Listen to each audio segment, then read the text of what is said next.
Hi friends, welcome to Sakhi vlog. காலையில் போட்ட விலாக்கோட continue vlog தான் இது. இங்கே பாருங்கள், ஒவ்வொரு நான் கையில் பிடிச்சி எடுத்தேன். இங்கே பாருங்கள் எவ்வளோ அழகாக கொத்து கொத்தாக எப்படி பூத்துருக்குன்னு பார்க்கவே அவ்வளோ அழகாக பிரமாதமாக இருக்குல்ல. இது எல்லாமே கலர் அவ்வளோ டார்க்கான கலரும் இருந்துச்சு, லைட்டான கலர் இருந்துச்சு. ரொம்பவே அழகாக இருந்துச்சுங்க.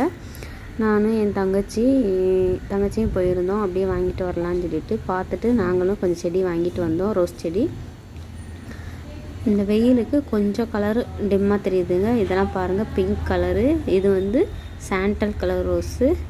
இங்கே பாருங்கள், கொய்யா செடியில் காயெல்லாம் இருக்குது பாருங்கள். இதெல்லாம் ஒட்டுக்கண்டு வச்சு நம்ம கொஞ்ச நாள்லேயே நல்லா காய் விட்டுரும். காய் நல்லா சின்ன செடியிலே காய் நிறையா காய்க்க ஆரம்பிச்சிடும். இங்கே பாருங்கள், செவ்வந்தி, எல்லா பூச்செடியுமே இருந்துச்சு. டாலியா எல்லாமே இருந்துச்சுங்க. நிறைய வெரைட்டிஸ் இருந்துச்சு. இங்கே பாருங்கள் எவ்வளோ அழகாக இருந்துச்சுன்னு. பார்க்கவே அவ்வளோ கண்ணை கவர்ற மாதிரி அவ்வளோ அழகாக இருந்துச்சுங்க. எனக்கு ரொம்ப பிடிச்சிருந்துச்சி. ரொம்ப மனசுக்கு நிறைவாக இருந்துச்சுங்க. நெக்ஸ்ட் ஒரு வீடியோவில் பார்ப்போம். பாய்.